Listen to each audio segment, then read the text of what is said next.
Three, two, one, you're back in the room. Hello, everybody. Thank you for joining me. Hope you've managed to get yourself a drink, stretch your legs, do all of the things that you know are really important. You're back with me, Dave Coplin, and we're going to go straight to our panel conversation. We have got several of our experts, and we are joined by the wonderful Ty Goddard. Ty, how the devil are you? Oh, I'm all right. I've had my haircut for you and Ian. You've had your haircut, and you've fixed your light. Either that, or you put an extra bulb in this time, have you? I've got the bulb in. Stop telling everyone about the light. Oh, Ty, how are you, my friend? I am enthused and overjoyed. Weren't they the most magnificent bunch of people you have ever heard and seen? It's just incredible, isn't it? What I love about it is the diversity in approach, but in all of the different things that are going on. It's just so wonderful to be able to see that. I was so glad that the technical glitch happened, just so I could catch my breath. We had Max just down the road from me there talking about browser-based technology. Absolutely spot on, isn't he, about tech and new opportunities? Absolutely wonderful. And then hearing you go roll VT. That was roll VT with Joe. Joe, I don't care what we use. There are other products available, but isn't this amazing? The bringing together. This is what he said. It was fantastic. The distance now, little distance between thought and realization. I thought that was fantastic. Thank you, Joe. And then Erin and Denby, all the way from Luton. Thank you so much. That was fantastic. That slide of the journey of arts, production studios, smashing barriers, getting rid of silos. I mean, this was, I want to go back to school. It was superb. And then the loveliest Genevieve, who used to be one of my neighbours, moved north to the rough north of Cambridge. And wow, seeing her brainwaves, fantastic. Absolutely fantastic. I don't mind how many layers of foundation you've got on. It was absolutely stunning. Thank you so much. And I know you must be feeling rotten today. Yes. I'm in a lot of pain. Croaky, rough. Can't make you laugh either, by the way. We mustn't. And then Ian Phillips I'm sorry. Ian Phillips there in reflective mood, I thought, Dave. Very reflective, I thought, today. He did admit that he used the word Ponzi, which I have never described this school as, by the way. I heard it, and he's just trying to... I just want him to just say, look, you know, we're not all in this together. We're in lots of things together, but, you know, disadvantage has its corrosive qualities. And then Nick Corsten asking for the wine. It's always beer o'clock around his house. Cardboard pyramid stages. I mean, he made you exhausted, and that was only 3 minutes, Dave. Exactly. Absolutely brilliant. There you go. That's what I thought. I thought it was a bunch of heroes, wonderful people, breaking boundaries, but like you said, so much connection between them all. Yeah, so absolutely. And what I loved about it, Ty, was there's this golden thread, I think, that it doesn't matter what your, you know, specific vector is, whether it's dance with Genevieve or music with Max, you know, at the heart, it's the same thing, isn't it? It's about opening eyes and minds and unleashing that sort of latent talent that is just in with everybody. That's the bit that's so intoxicating about what people are doing. Yeah. That's why I said I was grateful for the technical glitch, just to get my breath, and also I think what Erin taught me and reminded me of, you know, how many times I've sat in the audience of performances of sons and daughters, overjoyed, over the moon, a connection and an emotional attachment to a school, but what they were doing was taking it on to the next stage, and she talked about using the arts and vocational futures as kind of seeing them as viable options. And I thought that was fantastic, Erin. Thank you for that.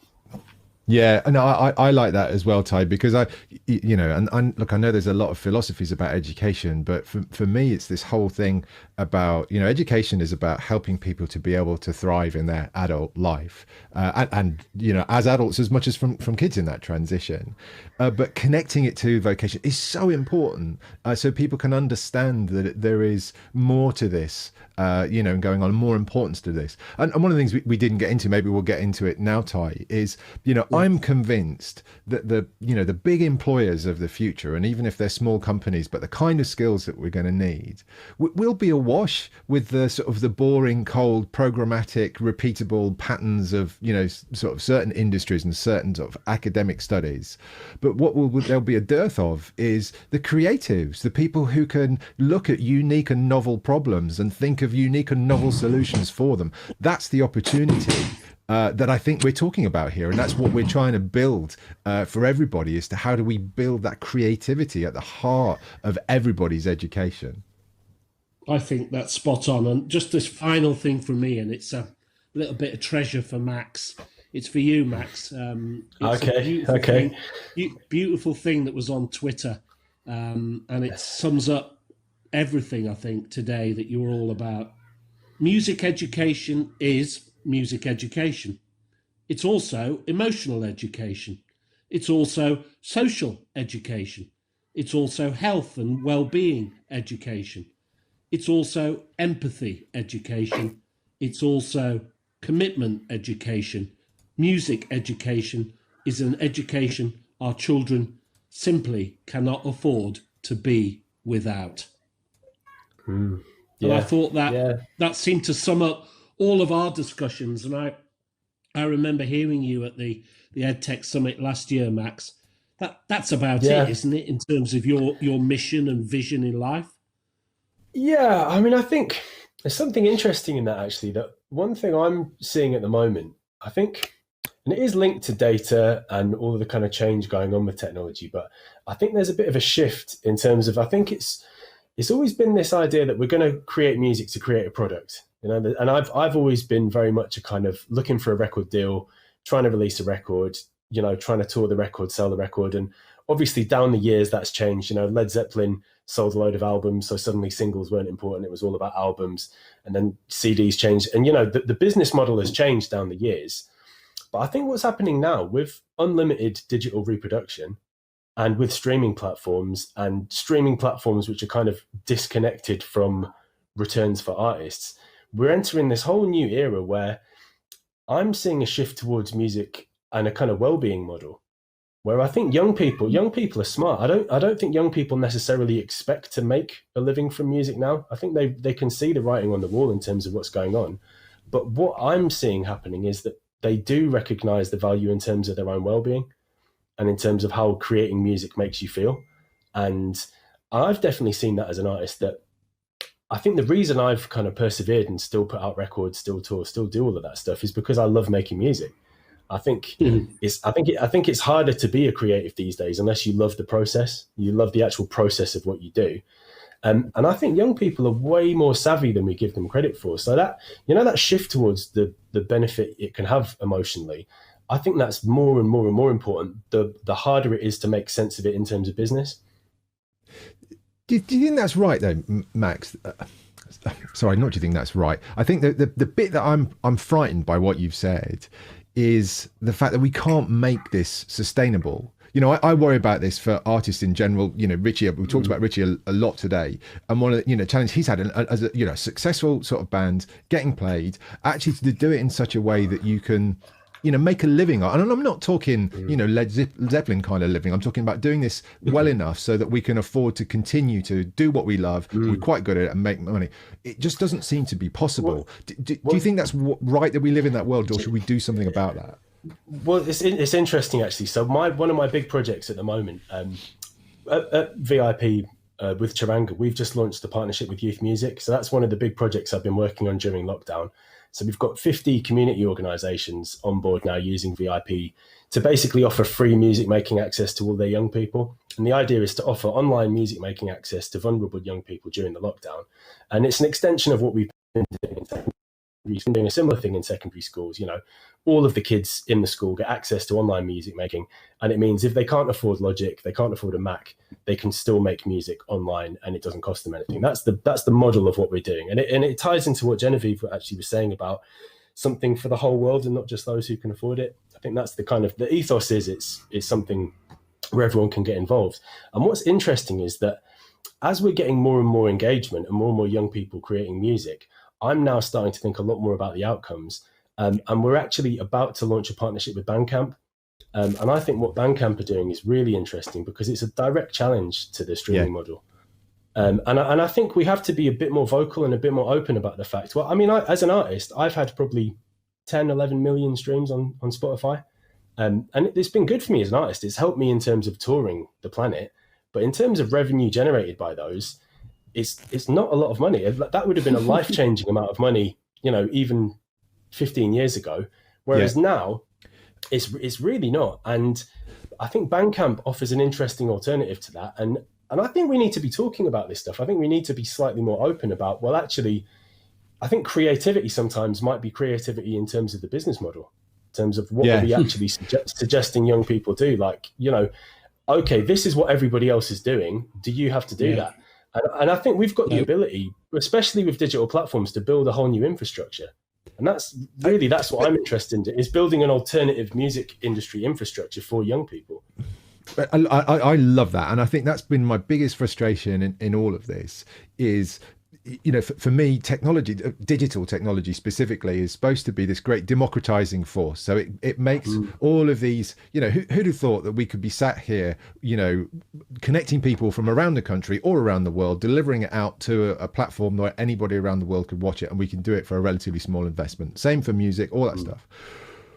Why aren't we then doing it to our business models? Why then, you know, is it so hard for us to be able to connect? And this is what I never really understood, you know, in the context of art. And look, we'll use the example of music because it's easy, but it's all art as well. You have fans who like what people produce. And there's this wonderful relationship where, you know, I so love what you do. I would love to give you some money to pay for you to be able to do some more of that because it's a service I want to buy.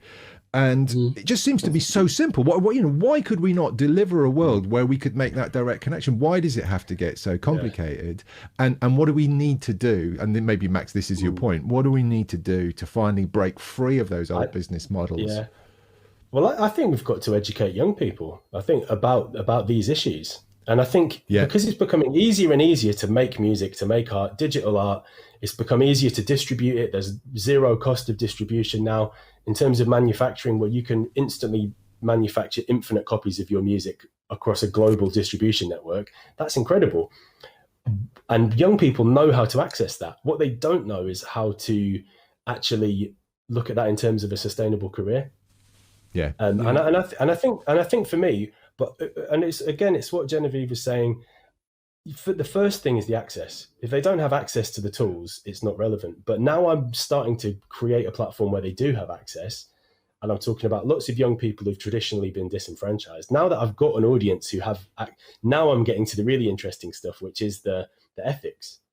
And I think for me, actually, like, I don't know why we're so afraid to talk about ethics and this kind of stuff, because we like to talk about, okay, well, let's, you know, increase the opportunities and but it's like, well, creativity is neutral, isn't it? Creativity is neutral. What is it creativity in the service of?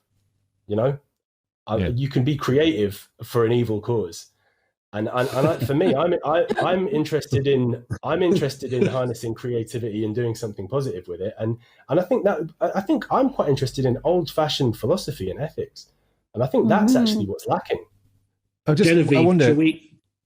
Yeah, that's basically what I'm doing.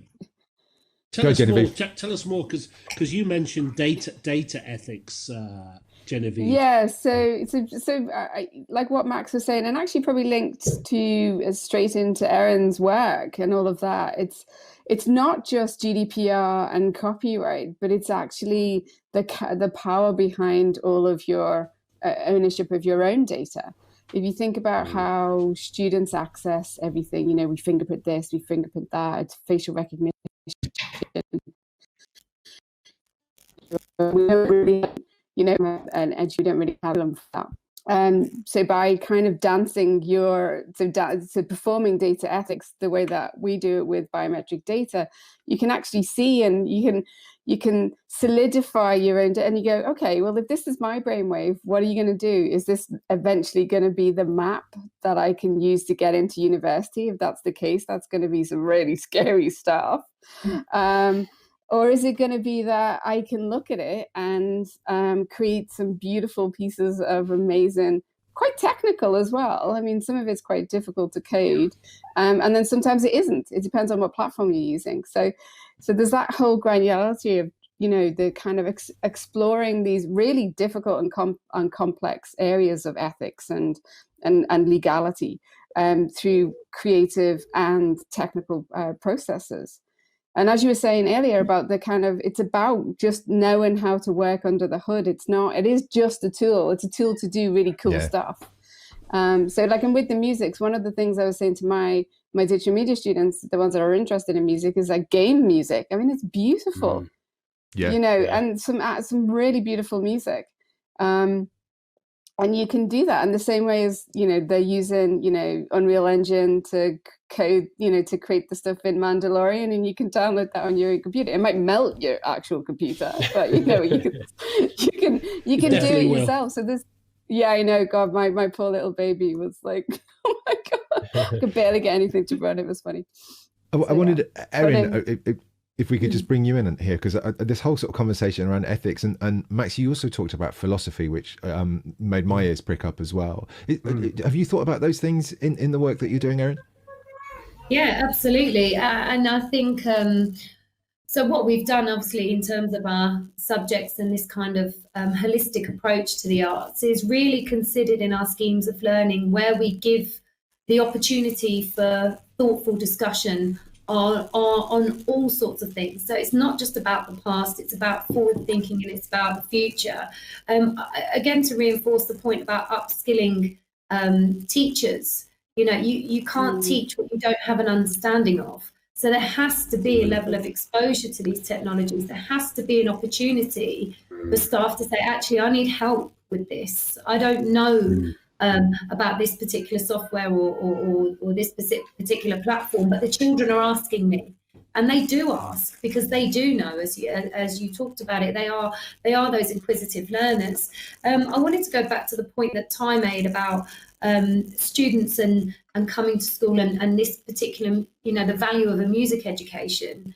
For us, I think when you ask a student, what do you come to school for? The automatic response every time, to learn. But I think they come to school to be enriched, and we have these 5 strands of enrichment at Denby: well-being, values, community, diversity, but creativity is also a strand there. And what I'm trying to get at is this idea of creativity is in every subject, absolutely every subject. So when we introduced our enrichment week, where we obviously sort of reinforce these values, I said, I don't want a whole week of here's an art lesson 5 times in a day. Here's a media lesson 5 times in a day. I said, to our history teachers, to our psychology teachers, your topic is creativity. Where does it feature? Where are you going to be able to introduce that? What discussions are you going to have with these children that is going to get them to think creatively about the world in which we live, about the past and about the future? And I think, but you've got to be always evolving. You've always got to be thinking, forward thinking, And like I say, the exposure and the upskilling of staff enables that to happen, I think. What does it do for pupils? I mean, could you articulate it? I mean, Nick Corsten talked about this binary thinking, these dichotomies all the time. It's either lots of knowledge or chaos and creativity.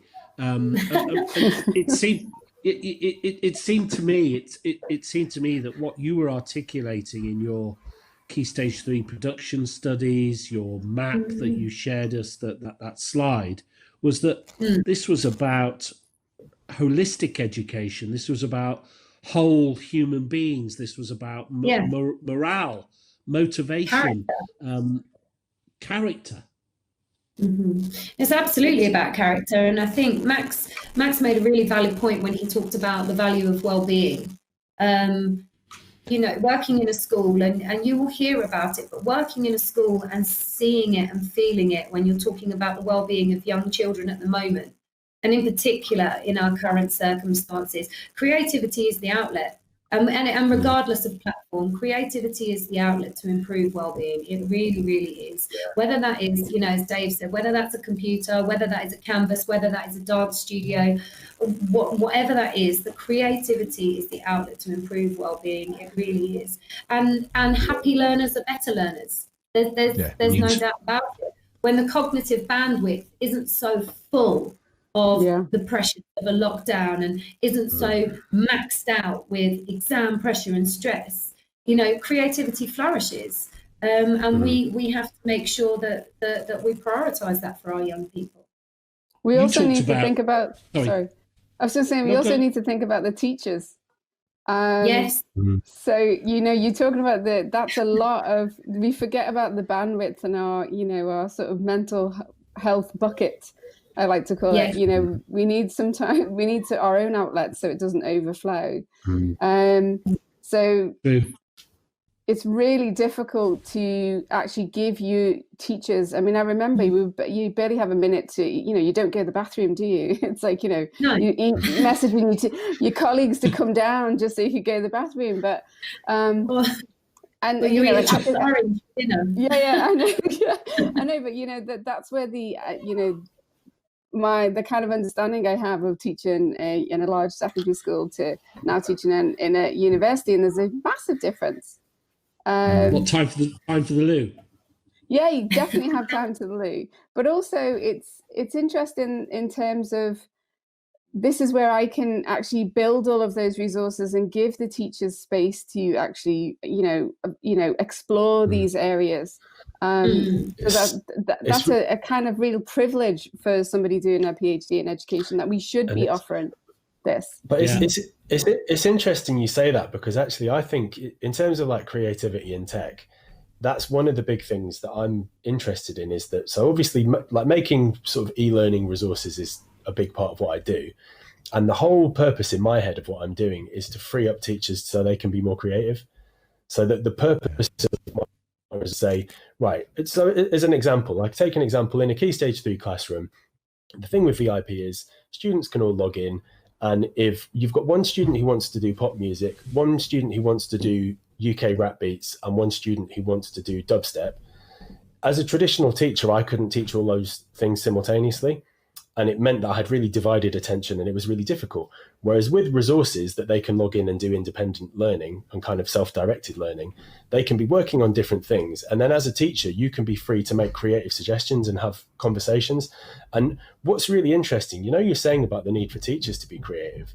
We actually started a competition for teachers to upload their music, because we realized, well, what's the point in offering this to students if the teachers are excluded from that? And actually, and what's really interesting as well is that the resources we make, every school I speak to, what tends to happen is the teachers will have a go at making a grime beat or a dubstep beat, and then they'll teach their students. And actually what happens is there'll be collaboration between the teachers and students. And I think for me, collaboration is the really unsung hero of creativity, because actually that thing of, if a teacher's made a beat and they're talking to the students and they're exchanging ideas, I think there's this idea, we have this kind of Picasso idea of creativity being like, you know, some tortured artist in a garret who has this spark of genius. And actually, like Dave. That's Thanks for that, Ty. But I think it's really, really unhealthy. It's a really unhealthy picture of what being creative. And I think actual real world creativity is usually a conversation. It's a conversation between people. And I think the problem is teachers are under such pressure. They're under such pressure. There's so much pressure put on them that you shut down. And it's like you get into the brain chemistry of it, where if you're under pressure and stress, your decision making shuts down, your ability to communicate shuts down. You just become, you know, it's all directives, isn't it? It's all. And my thing is, if you can remove some of that pressure, allow the stress hormones to filter out of your system and to have a conversation, that's a precondition for creativity. Yeah. But Erin talked about, sorry, you talked about it being self-discovery, Erin, earlier, and Genevieve talked about it being the arts was not a safe space, but she said it was a brave space. And I think that was really powerful. And are you seeing bravery in young people, Erin? Absolutely. I think Max hits the nail on the head, really, where he talks about collaboration. And, you know, teaching, we do talk about it being fast-paced, and, you know, we use that word stress, but the collaboration in the classroom, you know, and without trying to sound too cliche, but your interaction with the children is the best part of your day. You know, it's the absolute best part. And when you do find, you know, the sort of questioning and why have you chosen to do that? And what was your trail of thought on this? And how are you feeling about this? And then when they collaborate with each other and they're sharing the practice and idea, and the magic starts to flow and the energy comes, and it's absolutely fantastic. But I also think as well, the exposure that you're giving, so you talked about different genres there, Max. I think the exposure there builds the cultural capital. It really, really does. It builds that understanding of different genres, different authors, different poets, different artists, different dance. For example, we have lots of children who come to us and they want to take part in dance, but they want to do Bhangra dance because that's where they're comfortable. You know, the real magic comes with, okay, now we're going to try some contemporary. Now we're going to try some ballet. Now we're going to try some jazz, for example. And suddenly the horizons are broadened.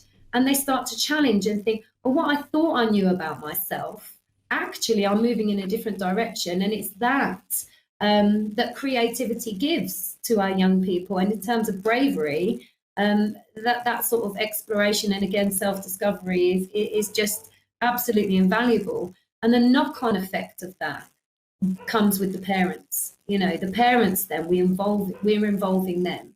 And they say, you know what, my child's really been enjoying dance now. Where can I take him or her to dance more? You know, my child's really enjoying producing this music. What now? What do I do now? Where can I help? Yeah. Now, look, I want to talk about parents, but before we do, just there's a little bit of a technical change you have to make. Max, it's been lovely for you to join us. I'm afraid we're going to bounce you out because we're going to bring Nick in your slot. My pleasure. So, Max, thank you so much for joining. Max, if we want to find out more about what you're doing, is there a website that we could go to? Yeah, so, I mean, I suppose Twitter is the obvious one, isn't it? At Max Wheeler on Twitter and Instagram, and at VIP Studio Tweets is the platform, and Charanga is the company I work with a lot as well. And so, your band? A real pleasure. Oh, and the band, I always forget to mention that. Yeah, Anushka is the band. We've actually got a new album. We're about to announce our signing to a new record label soon, so keep your eyes peeled for that one. That's brilliant. I love it when you say we've got a new album. Yeah. Yeah. Well, you can see the vinyl behind me. I'm an old school guy at heart, definitely. So good, man. Max, thank you so much for joining. Nick, if you're out there, dial in. Max, again, I don't know what's going on, but if you could just close your browser, that would be wonderful. But thank you so much for spending some time with us. Cheers. Lovely to meet you all. All the best. Right. So we were talking parents, and I wanted to come back. I guess let's start with you, Erin. But we had a question from Jill Major, actually, who was talking about how do you help parents understand the sort of the importance of learning arts? Sorry, how do we help them understand the importance? The importance of learning arts. So you've got people who are saying, well, you know, what's the point of that? What's our child going to get in terms of a career opportunity, or do you know what I mean? And I'm playing to stereotypes I'm not sure exist, but I think that's at the nub of Jill's question is how do we? Yeah. I can be absolutely honest with you. The stereotypes do exist. You know, the priority, you using that language, core subjects, maths, English, science, core subjects. You know, these are the ones that are going to get you, you know, so far in life. And absolutely, because there are, requirements for numeracy and requirements for literacy. But what about the requirements for being creative, to be able to think on your feet, to be able to adapt, to be flexible, to have a wider understanding of the world? You know, and that's why we hold our parental engagement sessions. I also think that you create huge buy-in where you create opportunity for parents to become involved in artistic opportunities with their children, and not just a sort of aesthetic appreciation from the outside. You know, a genuine involvement in their learning. You know, setting project-based homework tasks, for example, to complete as a family. You know, really, really thinking outside of the box, you know, in terms of how you can involve the parents in that. one of the best things that we did last year actually was we did an arts exhibition that was within the community. So we approached a local venue who very kindly, Venue Central in Luton, by the way, who very kindly lent us their open space right in the heart of our community, and we held a free arts exhibition. Now, in the arts exhibition, it was the GCSE coursework for art, the GCSE coursework for media, but it was also Key Stage 3 projects that had been completed. And the children curated their own pieces to their parents and to their family and to the community. The sort of fallout from that was, well, when's the next one? When's the next one happening? How can we get involved? What can we do? How can we support this? And it was fun. And I think the moment that parents are aware, really aware of what their children are experiencing in the classroom, it raises that understanding mostly. And then, of course, we lead into the sort of vocational aspects of it. You know, do you want to find out how can you support your talented child? How can you support your, we have the more and most able cohort, but how can you support your child further with their passion, you know? And we're working hard on that at the moment with our alumni project, as I mentioned previously. No, that's absolutely incredible. Listen, I just need to jump in, and Genevieve, look, I can't believe what you're going through in terms of having surgery and then being with us. So look, please, thank you so much for taking the time to join us. I know that you need to drop out, but thank you. Yep. Thanks very much. Bye. All right. Take care, Genevieve. Appreciate it, Genevieve. Okay, so absolutely. I mean, let me come then to Nick, and you joined just as we were starting the conversation, which is about how do we engage parents with the importance and I guess the outcome that learning arts can bring to their kids in later life. I think it's the number one driver for academic achievement, for school improvement, is community and parental engagement. It's absolutely key, isn't it? Can I just check you can hear me first? We got you loud and clear, Nick. Yeah, it's either nodding off or nodding in approval, which unfortunately was the latter. It's key, and that's really what the STEAMco model's about. We started in primary by providing the inspiration and resources for communities to run creativity festivals, to do the things that they often don't get time to do in their typical curriculum. So the parents would come in and run activities that the children would engage with, but those parents would be doing it with teachers. So you're building a collaboration with staff on a slightly different level, because that staff-parent relationship is always very sensitive and very difficult to manage. But if you can do something in an engaging and enjoyable and an educational way, and in fact, I think Sagar Tamici would like this, where you're learning together. So teachers are prepared to admit they don't know everything, and they're learning something with a parent. And in fact, we're all on this journey of lifelong learning.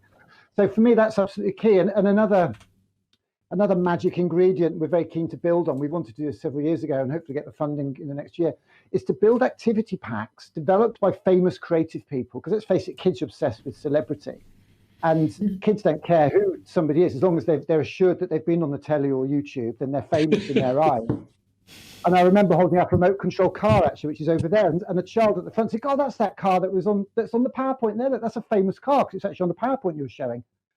And so I think if we can say to these kids, these people are famous, they're famous because of their art, because they've made money, Elton John or whoever. And here is an activity pack that you can run on a STEAMco day, one of 10, 20 activities that your parents are going to deliver, because they saw a video the night before of Paul Weller showing them how to do a few chords on a guitar or on a ukulele, or Dr. Sue Black doing some coding on a microbit or a Raspberry Pi or a robot or whatever. But then the parents are empowered to deliver that activity. We work with businesses. I mean, we teach CEOs of tech companies who've never done any coding in their life to teach kids to code a microbit, and they just can't believe it. They find it so liberating. Do you know what? That I love that, because we had the same experience. We took microbits to Butlins brilliantly, who fantastic. They don't do it anymore, but they ran this series of family science weekends, and it was the moment that really opened my eyes to the importance of parents in the conversation. Because what would happen is we'd get, I don't know, 15, 20 kids in, and I'll play a little bit to stereotype, so just forgive me. what would happen is, the kids were all pushed at the table where the computers were. The parents are sitting back like, I don't know nothing about computers. No, don't do anything with like that. And then, while the kids are programming, then not knowing nothing about computers is them, basically playing Candy Crush or on Facebook. And then as soon as a kid has created their first bit of code and the microbit sparkling up, they're like shoving the kid out of the way. Yeah, how'd you do that? Come here, show me. And it's there just, that you've got them. And that's the bit I think we've got to take the parents on the journey for this if we're going to be successful. And that's what Nick's work does so successfully. I mean, in the sense of his rocket days, his work, his traveling around the country, it's meeting people where they are. And that's why I love what you do, Nick, in the sense that, it is a safe space, but it's also a brave space. And that point of contact and that connection with parents is absolutely vital. And that's a very good point. Thank you, Ty. I think one of the things we have to do is, I've talked earlier about educating parents, educating teachers, educating policymakers. We say that art is the combination of creativity, tools, and people, or tools and technology if we're trying to get some sponsorship off the person we're talking to at the time. But and I know that technology is only a tool that was invented after you were born. So we've got to educate parents not to see screen time as screen time. They've got to say, what are you doing? So stop calling it out as screen time, or don't stop doing that, but stop reading the Wall Street Journal when you're having your dinner. Stop reading the last week's Guardian at Saturday on your iPad. Stop playing that collaborative game. Stop building things in Minecraft and go and make something and play a game. You've got to stop being specific and stop demonizing the technology. And my dad, he used to drive us around the bend because that's obviously what parents do, but he used to have this one word that used to drive us crazy, and it was moderation. I don't think he realized at the time that he was really trying to say, don't drink too much, don't do too many drugs, and don't dance too long.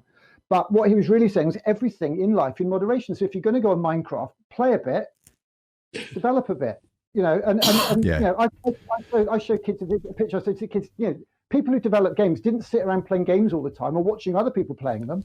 They went around their mates and did some sketches, did some business plans, and did it out. I think that's a really important point, and something I talk a lot to audiences about, and actually specifically to parents, is the difference between consumption and creation. And it's wonderful that we can consume so much. And so often I'll have parents who say, well, how do I get started in this? And it's like, well, look, if your kid's spending hours on YouTube, then get them to create some YouTube videos. If they're spending hours on, Minecraft or games, get them to make a game. There are enough, easy platforms for people to access, many of them free. And it is this encouragement to create, I think, becomes so important. Erin, I can see you wanting to jump in there as well. I just thinking there about what Nick said, and Nick, absolutely, teachers don't know it all, and we don't, and there has to be a culture where we can say that we are unafraid and that we will ask for help and that we will get people into school. Some of our most fantastic work has been from the work of so the National Gallery came and helped us with a few things. We've had a local artist, a brilliant local artist called N, who's come in on enrichment weeks and even during curriculum time. But when we talk about that education of parents, and again, I know we talk about screen time and things, but also where can they go? What can they do? What should they do? So, for example, £3 on a train from Luton train station into central London, and you're at free art galleries and free art museums. Our parents don't know this stuff, so we have to tell them. We have to encourage them and say, you want to raise the aspirations of your children, to be quite frank, you have to come out of Luton and see the wider world and what's available to you and what's on offer, right literally on your doorstep. And in terms of creativity, there is a wealth of opportunity, but it does take a confidence. It does take a confidence to say, actually, I don't know, and I'm not sure. Yeah. And we can't. There's such a fine line between badgering them to progress their child forwards in sort of creative arts and creative exposure, if you like. I think back to my own experience as a child, sort of, playing the cello in a very mediocre way, and my parents so desperate and wanting to help me. We were lucky that we had a sort of Luton Youth Orchestra. But when that stopped, and when school stopped, where do we go? Where do we take it? I didn't know. My parents didn't know. And I think we've got to raise that awareness, and that's why the work that you're doing, Nick, is so important.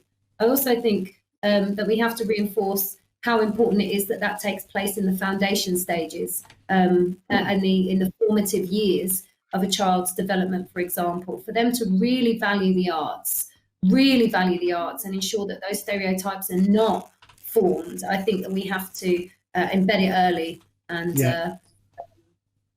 move forwards from that start. I don't know if I can come in there, Dave. That Ty was at an event we ran with Barclays Bank, gosh, 4 or 5 years ago, and Bill Watkin, who was then policy director at SSAT, stood up, and I gave him 2 minutes, and he was quite frustrated by this because he got it down to 3 minutes, but he did the most fantastic talk on actually how creativity has been taken out of creative subjects, how music doesn't actually have much music in it anymore, and how children are learning drama without actually sort of acting as much. And I think that's what we've got to do. We've got to put the art and the creativity and the practice and the physical experience back in, because there is a Gillian Lynn still sitting in a class in this country that is fidgeting around because she's a dancer. She's nothing. She's not ill. She's a dancer.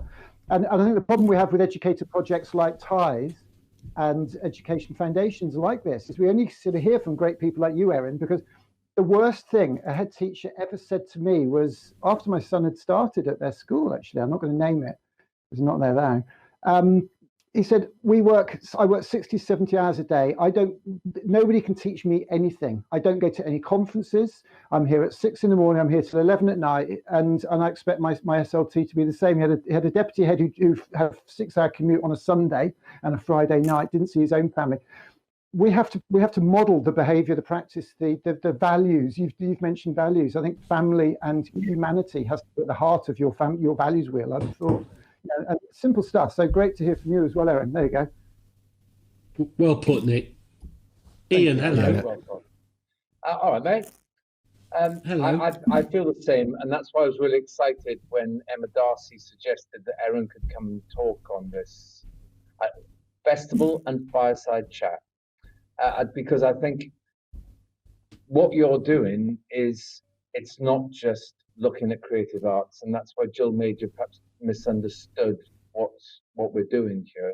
We're just trying to talk about creativity and its importance, and we're trying to recognize the work that Sir Ken did, and trying to say, what can schools do? Because I feel quite strongly that everyone's had a little bit of a sit back on their own lives with this COVID thing. We've had a chance to sit back and think, what's it all about, and what is it we're trying to achieve? And, you know, perhaps the 1944 Education Act and some of the stuff that we put in there, perhaps there's a few remnants of that still going through. And obviously Michael Gove must have been around at that time as well, because obviously there's some ideas that we need to go backwards to get better. And I'm not sure that's right. I think taking a hard, long look at what we're trying to achieve in schools is probably quite important. So thank you, Erin, for joining us and being so inspirational this evening. Thank you very much. Well, I think, sorry, Ian, I think, and Nick, you both prompted me about this to look back at some of Sir Ken Robinson's work. And I didn't go back to the famous TED Talk, Nick. I went back to a duller thing called, slightly duller, you might think, but in fact, one of the most beautiful documents, I think, 1999, Ancient History, published in May. It was called All Our Futures.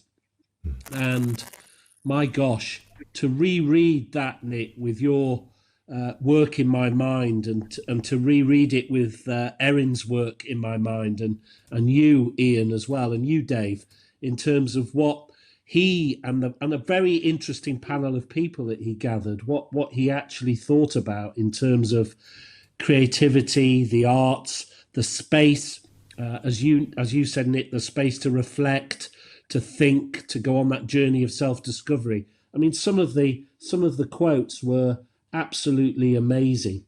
The ability to develop young people's capacities for original ideas and action. Creative achievement. Nick, you'll like this, that creative achievement relies on knowledge, control of materials, and command of ideas. There was no dichotomy. There was no what you would call binary thinking here. This was about a whole holistic education, about growing young people. And then also, Erin, this is 1999, the power of cultural institutions to educate and support the education of our children. And this, often the inability of the tribe of cultural institutions to actually transfer over into the tribe of educators, and some of this work, and I recommend it. You don't have to agree with all of it. You might consider it ancient history, but Dave, this was really powerful, and it laid a whole generation of new policy, lottery funded, out of school hours learning, after school clubs, study support. Right. This was seminal. It was absolutely seminal. So look, I want to build on that, Ty, and I'm also slightly conscious of time. So I'm going to ask each of you 2 questions. And it's the same 2 questions, so you'll have some time to think. And let me start. I'll start with you, Ian. The 2 questions are, what's the advice that we need to give to senior leadership to embark on their own journey with creativity, or to go further in their own journey with creativity? Second is the more difficult question: where do we find Ken's replacement? Who is going to be the ambassador, the shining light, the agitator for this? Ian. Yeah. How much time do I get to think? More than you need, Ian. Much more than I need. So the third, I'm confused because the second one's better than the first one. But just answer the question you want to ask, Ian. Yeah. Well, I wanted it to ask. Where do we start? Well, I think it's as everything, that there's got to be some sort of school ambition, and there's got to be a plan, and there's got to be training and support. And I think bringing examples in, but subject associations are doing this. There are inspirational people, and I think it's important to look within subject areas, because it's much easier to be inspirational perhaps within the humanities if you can be led in that way. The same with the science. But that sort of answers the second question. Because what we need to do is we need to create a platform, just like we have today, where people can start the conversation. We've had some wonderful people speaking today about what they're actually doing. And it's what Ty and I have been talking about for ages. It's what we're doing with ISCDigital. It's what Ty's doing with Education Foundation and EdTechUK. We're letting people tell stories. And it's those stories, rather than looking for a Sir Ken, it's looking for those personal anecdotal stories about what I did and how I did it and what that meant to me, and other people reading and sharing those stories and building on them like a snowball. That's where the magic will happen, and that's where change will happen. Yeah, no, I love that. Let me jump to you, Erin, and I think probably let's narrow the conversation. Given your position and given the success with what you've done, I know there'll be lots of other school leaders out there looking at you and what you've achieved and thinking, bloody hell. I'd love to do it. Erin, can you help me? What advice would you give them to embark on that journey? I think as school leaders, you are preparing children for jobs that don't exist yet. So how could creativity possibly be narrowed or marginalized on your curriculum? How could you justify that as a school leader? How could you justify a lack of breadth by reducing a creative curriculum? You can't.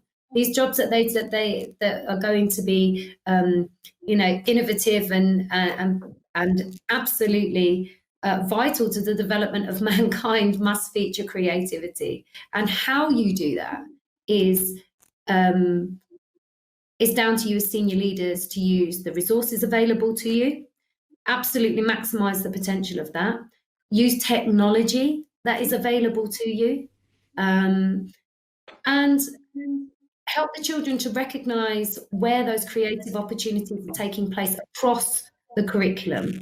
That would be my advice to the senior leaders. And in terms of your second question, where does the inspiration come from? It comes from the children that we teach. We embed these values in them, and those voices, they will be heard. It will be them who will be the successors, and it will be them who champion creativity and the arts as a whole. Oh, I love that. I love that. Nick. I was afraid you were going to come to me because I have literally I've just had a delivery. So can I say something for 1 minute? Can you come back to me? I've just had a really exciting delivery. I'll share it with you. So have you? Sorry. Yeah, of course it is. I'm going to freeze it. So you're going to think I'm still here. Look, I'm going to freeze it. There you go. They're often, God knows what the delivery is. Priceless. They're good questions. Senior leadership teams, I think, need to know that this is good for their school, good for their young people, and good for their staff. And I think Ian's right, and Erin too, is just modelling by example. But also, if you've got your standard spectacles on, and that's what you're interested in your school, that's what the league tables drive you towards. You know what? Quite simply, creativity, unleashing the arts, unleashing self-discovery, unleashing creativity in your institution is good for standards. It is good for young people. If that's the prism that you want to look down, then that's fine. But what we're saying is there's a richness here about creativity in our society, creativity and original ideas, and creativity sparking those skills and lifelong journeys for young people. Who will set the example? People like Erin and people like Nick. And I think they're setting, the work of Denby, the work of STEAMCO. I tell you, I've been in awe of it for a long time, and it's fantastic. They are the standard bearers. And if you think that any movement for change is going to begin and end at a TED Talk, then I think you're lost. I think it's people like Nick and Erin that are taking this baton on, and they are the people. That's the relay race we now need to think about, rather than turning inward and thinking about how you present yourself in a TED Talk, how you model your language in a TED Talk, how you sit on the red carpet, stand on the red carpet in a TED Talk. I mean, really. Yeah. It's just like a case study, isn't it? It's the same as the case study. Yeah. Oh, it's a tyranny. It's almost the tyranny of the case study, where you only write about the perfect journey to creativity in my school. It's a zig and it's a zag, and it's about making mistakes, and it's about trying different things, and it's about listening. And so, look, I think we've got to take away that now this world needs creativity, in Ian's point, more than ever, and we need humanity more than ever. Nick, was that? No, that must be you. What about your delivery you talked about? Well, there are two things. I think what Erin has said about the National Portrait Gallery, I presume that's the take one picture, where you have one picture and it inspires art across the school. How many of you, hands up, have been to the Design Museum to see the Moving to Mars exhibition? Has anybody been to see has anybody heard of the Moving to Mars exhibition? No. Has anybody ever been to the Design Museum, the new one? That's fine. That's brilliant. I could not have had a better answer. So you're all essentially fairly affluent, middle class Southerners who have never been to the Design Museum, let alone can you imagine living on the Seacroft estate in Leeds, where those kids don't even get into Leeds city centre? And before the lockdown broke, I went to see that exhibition and I filmed it. And I made this little film. I actually edited this in the back of a transit van going skiing. I think we became a super hub for the virus. And these resources are there. What we've got to do is we've got to take these resources into schools to create activity packs. It's the most remarkable thing. And here's a view. Here's a view from Mars. Check this out. This has literally just come through now. This was supposed to come earlier. I've just had this sent to me from the International Space Station. It's a video of me live and direct in Parliament Square with my pyramid stage. Now, as soon as I knew this was coming in yesterday, as soon as I knew that I was going to be doing this talk yesterday, I commissioned a 3D modeler to take my pyramid stage, which we had for Glastonbury, and put it in Parliament Square. And he was in Hull, and he was going to do it for 50 quid. And then he told me he had to go to work. He came clean, so I couldn't get it done that way. So in fact, I had to put it out, and a guy in Vietnam has just done that and literally just sent that to me because he was an hour late on the time difference. And I think the point is there are new ways of working, new ways of collaborating. And I think my biggest frustration with our schools and our school system is not just the binary, but the silo thinking of people thinking in their little worlds. And head teachers run these fiefdoms and they don't look out, they don't want outside perspectives, they know everything. And I think the key word here is collaboration. A lot of people think the CO in STEAMCO stands for company. It stands for STEAM Collaboration Community Interest Company. And there's an amazing man. You want to know who I think should be the standard bearer for this? I think the standard bearer for walking with Ken's legacy, not just talking, but walking it, has to be somebody with a perspective in business, somebody who has a perspective of education, ideally has worked in it and isn't just a policy wonk, somebody who understands community and has worked across the country. And there is a man who ticks all those boxes, a man who is one of Ken Robinson's proteges, and that's Richard Gerver. He wrote a book called Education, a Manifesto for Change. On the cover of that book, it says we need to collaborate for education. We need to collaborate for creativity. This year is hashtag Collaborate20 for STEAMCO. Next year it's Inspire Nation, because in 2022, the government have allocated £120 million for a national festival of creativity. It's been dubbed the Brexit Festival. It's got some divisiveness around it and it hasn't even started yet. We tried to be one of the first 30 companies to get some money to develop ideas. We got rejected, possibly because I've been saying and doing the wrong things. If I had one wish now, it would be that some of you people here, some people watching, would come together with us. We're launching a Patreon program because we want to do a grassroots thing by connecting and collaborating with the whole country for our children, for our communities, and as Ty said earlier, for all our futures, because creative carers are people who care about kids, who care about creativity, and who care about all our futures. And that for me is what this is all about, walking that talk that Ken Robinson did in 2006. And as Ty's pointed out, he existed before 2006. He did a paper in 1999 that was largely ignored, and he left the country because he got so frustrated. And my dad trumped me when I told him I'd seen Ken Robinson. You've got to see this bloke, Dad. I said, oh yeah, I saw him in University of Warwick in 1994, I think it was, when we launched Sure Start. You know, so this is not new. Nothing in that report that Ty mentioned is about technology. You know, it's the framework, it's the inspiration, it's unleashing our humanity. Thanks so much for having me. So I do go on, don't I? Well, listen, unleashing our humanity. I don't think there's a better way for us to bring this to an end. Lovely. Ty, any closing words from you, my friend? No, just a big thank you to you. I think it's all been said. Big thanks to Erin. Nick, thank you so much. And Ian, thank you for pulling all this together. I thought it was absolutely sweet end to our EdTech week. And then tomorrow we've got an EdTech Summit live. I'm trying to be half as effective as Dave at hosting. Dave, thanks so much for what you do. Really appreciate it. Thank you. Anytime. Thank you.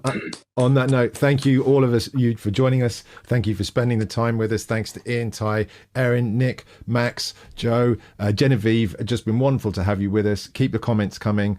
You know where to go. Thank you and enjoy your weekend. Thank you.